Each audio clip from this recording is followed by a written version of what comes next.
Okay, here we are. Hi.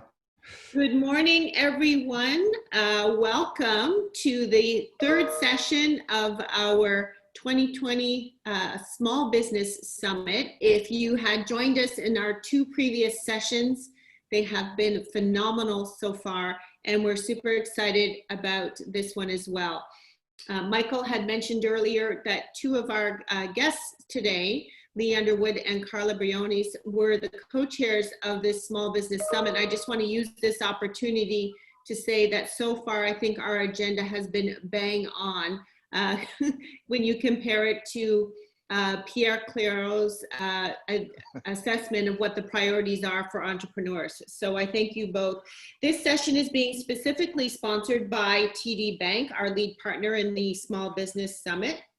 And we encourage you to leave your cameras on as our expert moderator, Mark Sutcliffe, leads us into an open discussion about the highs and the lows of entrepreneurship. So without further ado, I'm going to turn it over to Mark, but not without a few words of introduction. Many of you will know Mark from his work in the Ottawa business community. He is a respected writer and broadcaster and a prolific producer of content and a constructive force in public debate. He's hosted thousands of hours of talk radio. He is a daily newspaper columnist with the Ottawa Citizen for more than 12 years, and also served in senior management as an executive editor. He has also been a regular presence on CPAC, Canada's parliamentary channel, and for more than 10 years has consistently hosted a daily podcast, CPAC Today in Politics, and a national daily talk show during election campaigns. So Mark, thank you so much for being here and being part of this important event today. I turn it over to you. Thank you, Sue Ling. And let me say on behalf of everyone in the business community, thanks for your great leadership during this incredibly difficult year. The work of the Board of Trade this year has been phenomenal in speaking on behalf of the business community, mobilizing the business community, serving as a resource to entrepreneurs and small business owners. It's really been fantastic. And as a past chair of the Board of Trade, back when we used to be called the Chamber of Commerce, I believe very deeply in the organization, and I'm really excited about where, about all the work you've done this year and where you're going to take the Board of Trade when, we move out of this sort of emergency phase into one that can be a lot more strategic and long-term. So thank you for all you've done. I want to say hi to my business partner, Michael Curran, who's on the call as well. Hey, Mark. Mike and I are partners in Great River Media, which owns the Ottawa Business Journal, and Mike too. I can say this because Mike does all the work in our company. I just share in the glory. Mark does a lot of the thinking, though. No. Mike does everything. But Mike has, Mike and the team at the Business Journal have been doing some great work and great example of pivoting as well this year, like so many of you. So as Sue Ling said, I think we want this to be a very interactive discussion. So I encourage all of you to turn on your cameras and to be with us and to be part of the conversation. I will engage with you. If you don't put up your hand yourself, I may reach out to you and ask you to participate because we want to hear from as many people as possible. And we want to talk about, as the message says, let's get real. We want to talk about what's really been going on this year, the highs and the lows, and have a bit of sharing and a bit of cathartic kind of experience, but also take away some best practices and focus on where we're going from here in what I think has turned out to be, for most of us, a much longer period of uncertainty than we originally anticipated. I think most of us thought by October we'd be starting to get to the other side of this, and now it looks like it's going to be quite a bit longer. But having said that, I have to say I'm inspired by just how many businesses that I've talked to, how many people I'm connected to who have really adapted and pivoted so effectively I think if we'd said at the beginning of the year that this was the kind of crisis we were going to face, we would have not predicted that so many businesses would do so well. So I want to engage with Karla and Lee to start with, and then we'll reach out to the broader group. But Karla, you're such a great example of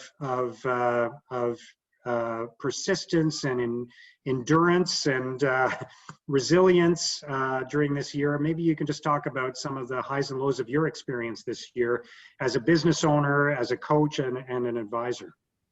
Yeah, so it's definitely been a roller coaster for me. For those that don't know, I own 2 retail locations and a restaurant. So just with that, you can tell how much of a roller coaster this whole pandemic has been, and definitely the lowest of the lowest. I'll start with that. It was definitely having to close my operations, or to really reduce my operations literally overnight, in a couple of occasions, most recently with the stage 2 and reinforcement by Ford in the restaurants. So it's definitely been quite the struggle, particularly on the staffing point of view, just making sure that our staff are being taken care of, trying to calm them down, but also trying to calm myself down. There's been many sleepless nights trying to figure out what the next thing that we're going to do in our business in order to stay alive, pay our rent, and pay our cost is going to be. In terms of the like, and in the middle of all that desperation and hopelessness, one of the high was actually being able to use that desperation and that hopelessness to bring some sort of hope in the community through the restaurant, and launch Feed the Healthcare Workers campaign, which I used the restaurant and people sitting at home that wanted to help one way or another, putting 1 and 2 together and feeding. I think we fed over 3,000 meals to different nurses, different doctors in the intensive care unit. So that was, and actually it was also cleaning personnel. Like I was very cognizant that I wanted to spread the joy in the community. And so that's definitely one of my highest. Did I make a lot of money out of that? Not necessarily, but it was enough to keep my doors open, to keep my staff employed, and also to keep the community involved, and to showing the community that was staying at home that they could also do something. They a double fold, they could keep a restaurant afloat, and then they could feed overworked healthcare workers. And now it's been also, helping the community as well, helping other entrepreneurs and the lessons that I've learned, and trying to pass that on so that as a whole we can rise up. What are some of those lessons, Karla? Lesson number 1 is, and I'm an immigrant, so when I came to Canada, it was all about working hard. And it was and also like an entrepreneur, we're very used to working on our own and being very independent and self-sufficient. But the biggest lesson that COVID has taught me is the power of reaching out, and the power of networking, the power of connecting with other entrepreneurs, and just how generous everybody is with their knowledge. And that is, for me, that's inspirational. And then just doing my thing to pass it on as well. So knowing that we're like, literally, we are stronger together, and that there are organizations and decision makers that are willing to listen to your struggles and then help you do something about it. So that, to me, that's the biggest lesson that I've learned, and trying to pass that on to other entrepreneurs that don't work in isolation. Try to reach out, because there are people and decision makers willing to hear you and help you out. That's so great, because I think it's the power of community, right? And I think when we're off running our individual businesses sometimes, and when things are not in crisis, even when things are going well, we think, okay, I got this, I'm just going to keep plowing forward. But imagine if we harnessed all of the energy from the collaboration that we've had over the last 6 or 7 months and applied it during good times, how much we could accomplish together as a community, right? Mm-hmm, absolutely. Lee, let's hear from you on what your experience has been like this year. Well, last year, thank you, Mark. Last year was my best year in 18 years of business. My industry was 100% impacted. Since 1995, I've been in the convention, the conference, the trade show space. So like the hospitality, the travel industry, everything came to a halt almost overnight. I took a couple of months to figure out, where do I go from here? What do I do? What are other people doing? How can I lead by example, and how can I follow other people's examples on how they have pivoted? And how can I also help bring tools and products to our community that would be helpful for them? So my company adapted to the health and safety workplace environment. And what that included was products like non-contact temperature kiosks, workspace partitions, personal safety kits that could be used for their staff, for their clients, to continue branding and marketing during these times of unprecedented times. That was going well in terms of getting traction. So I was pretty happy with that. There was good reception to it. And then we got the stage 2. So then everything came to a halt. So again, I am stalled, wondering, where do I go from here? How can I promote things that are going to help our community, keep it safe, make it strong? So it's, you know, you just read stories, other people's successes, how they've pivoted, and learn from that. And that generates a lot of inspiration and a lot of ideas to how we can continue moving forward. Okay, great. So who wants to go next? If you've got something to add, then please just put up your hand, or there is an electronic way you can raise your hand as well, so please do that. Who wants to jump in here with some comments to add to the discussion? How have all of you been adapting and pivoting, and what lessons have you learned from all of this? Okay, Heather, thank you for going first, and then we'll go to Trish. Sure. Hi, Heather. Hi there. So I have to say that, especially in the earliest stages, when things were so uncertain and we didn't know what kind of relief measures would be available and for whom, one thing that I, right off the bat, seeing how many small businesses found ingenious ways to pivot and to change their services, or to come up with other ways that they can keep the business going. Just seeing some of these things coming through on newsletters that I was receiving, I was so impressed with the creativity that I saw in the entrepreneurial community. And some of these things, I was just wondering, they must have had such a brainstorming session to come up with these ideas. And it definitely made me really proud to be part of Ottawa's entrepreneurial community, because just the way that some of these businesses completely turned their whole process on their head to make it work really impressed me. So I just wanted to start with that. And I know there's some people here that did that.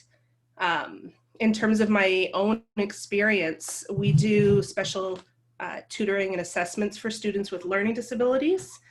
And we were very fortunate that even though the majority of our services were in person, in home, that we still had maybe about 10% of our families were tutoring online so that we could work with people who lived in other countries or outside the Ottawa area. So we had the systems in place, but it was still a scramble to get, you know, all 40 of our tutors trained to be able to shift to the online tutoring for everybody.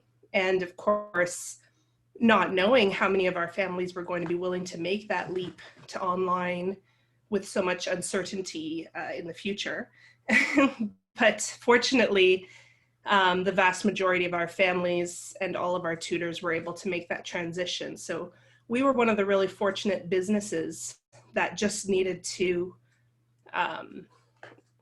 make that switch to the online, but all the foundations and everything was in place. So Good for you. Yeah.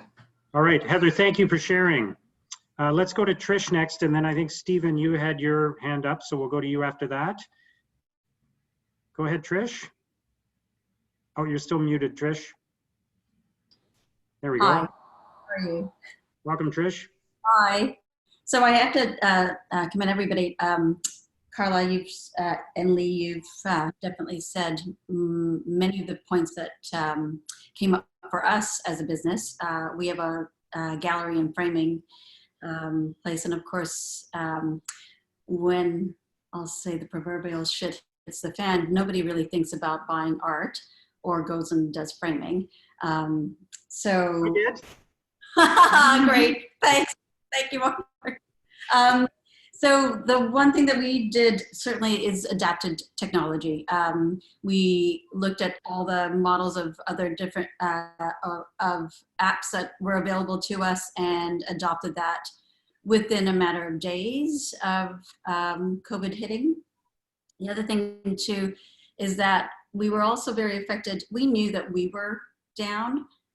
We also knew that the ones who were less fortunate than us were going to be hit hardest. And so our model, and when we started gaining traction and making a little bit of cash ourselves, is to be able to support the local endeavors like Cornerstone Housing for Women and Interval House, and raising money for Ottawa Riverkeeper and charities within our community who we've supported us. And just to highlight that they're still out there and still requiring our help. Wonderful. Good for you. And yeah, Trish has a great story of how she has pivoted and deployed technology in a business that has traditionally relied entirely on in-person interaction. So it's really, really powerful. Please check it out. Okay, Stephen, we're going to go to you next, and then somebody else put up your hand, or I'm going to start calling you out individually. Okay, thank you very much. And it's good to see everybody out here today. I'm a coach, and I work out of my home office, so that was easy to keep doing, but I get most of my clients from networking, and that was not easy to keep doing. And so my mission on earth is to help people live happy, healthy, wealthy, and wise. And so what I did in April was partner with another company that was helping a lot with health, in my opinion. So what I did was I started growing my own produce in my living room with a tower garden. And that was really fun because, first of all, I love it that I can pick my produce and I don't have to wash it and I don't have any concerns about pesticides.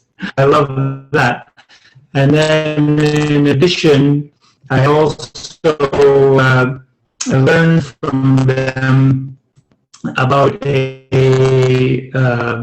hesitate to call it a supplement because it's whole food, but what it is powdered fruit and vegetables in a capsule. So when I take these, I get the equivalent of about 30 different kinds every day. And I think that's really helping me stay healthy and keeping my immune system boosted. So since I can market this online, it's really helping me in many ways. And I think partnering with some other organization or some other kind of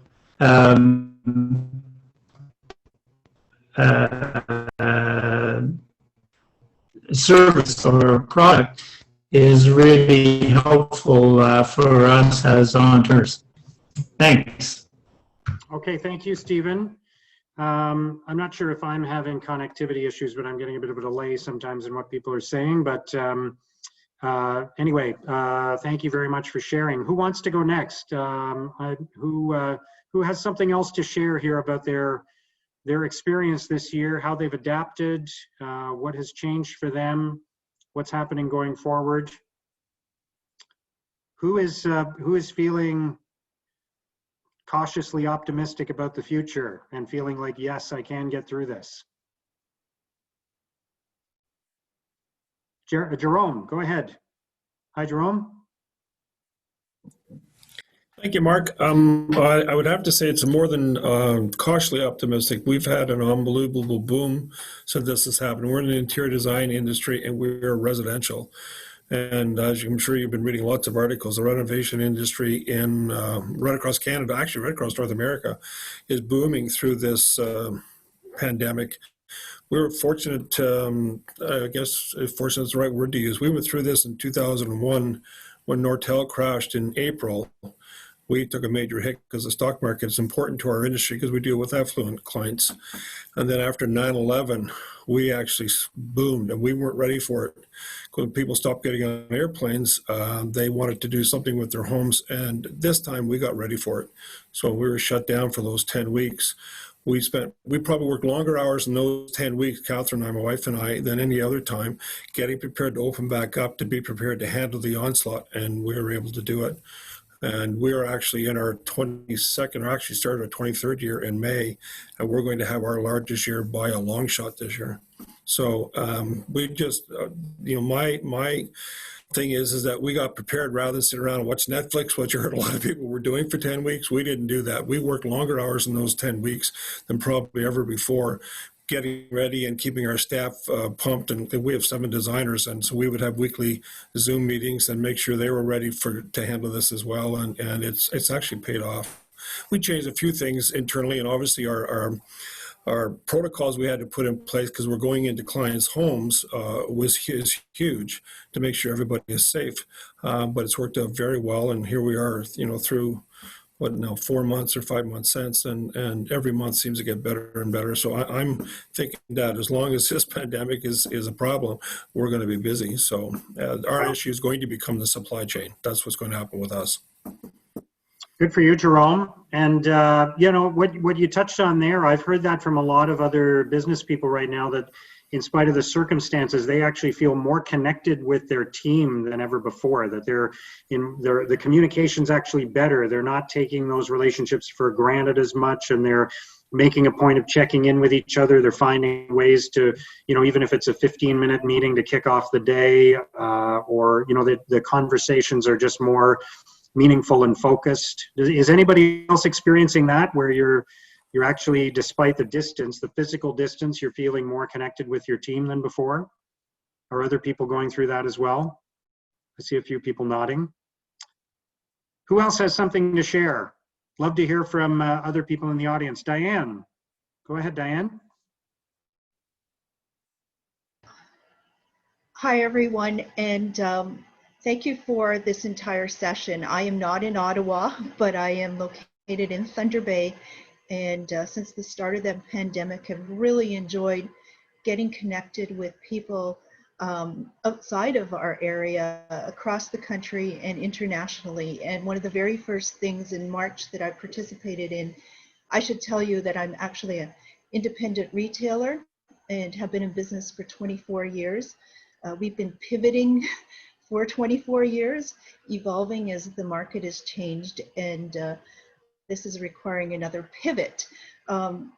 One of the most amazing things I participated in at the end of March was an international free, like this is free,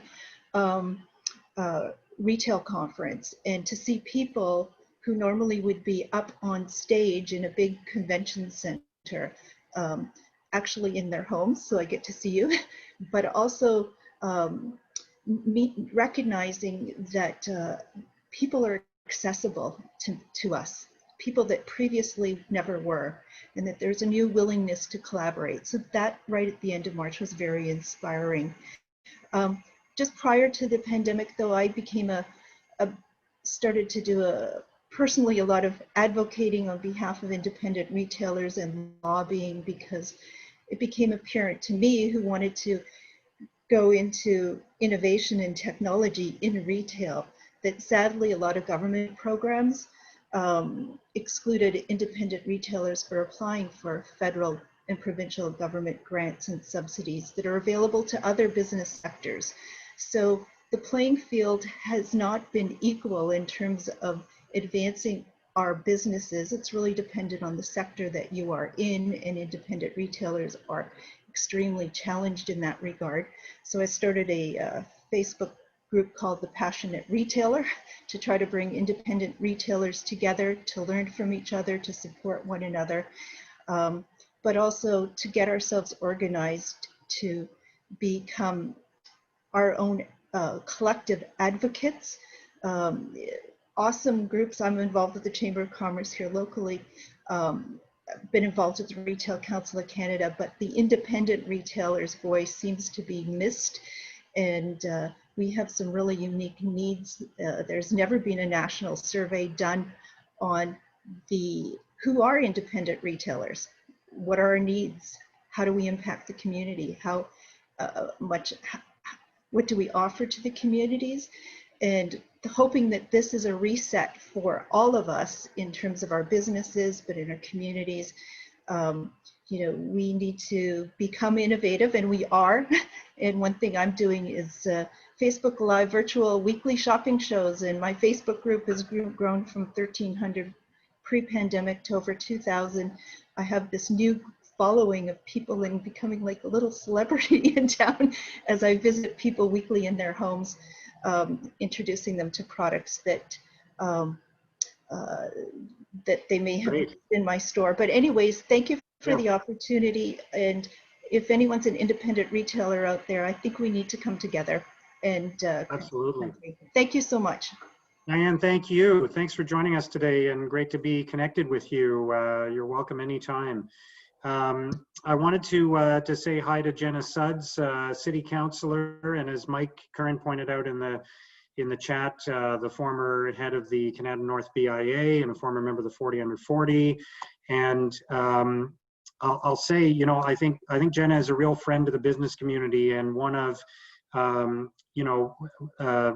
of a select number of local politicians who comes to these kinds of events to listen and to hear from other people rather than just spread the word about government programs, you know. So I really respect and admire her for that. I know she does that a lot and is in regular contact with lots of people in the business community. Jenna, did you want to say a quick hello and add something?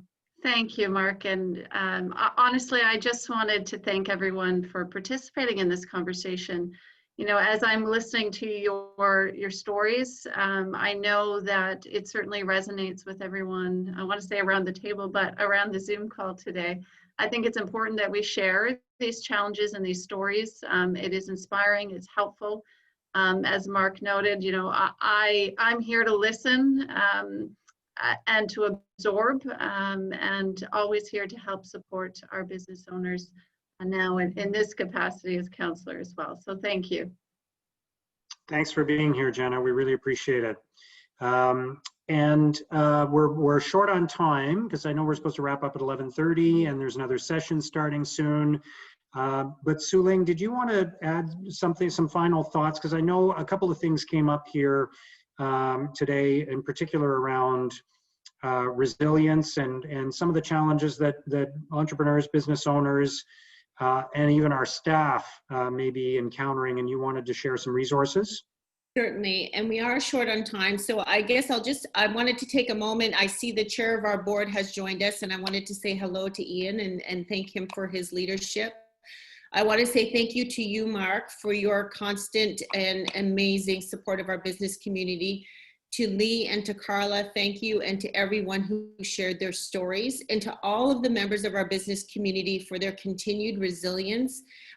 Pivoting is the word of 2020 for sure, but we do have many resources that are available to the Ottawa business community through the Board of Trade, through the Toronto Board of Trade and Invest Ottawa to help businesses. So I encourage you to reach out to Lynn, who's on our line here, and I know Karla is very involved with Invest Ottawa as well, to take advantage of some of those programs, things that we had identified that businesses needed to do anyway pre-COVID are now being supported through programs and funding through the government to help us get there. So please take advantage of them, and we look forward to seeing all of you very soon in our business community. So thank you, and we're on to our next session. Please don't miss it, Digital Transformation with Iversoft. So we'll see you on the next session. Thanks, everyone. Thanks for participating. Thank you.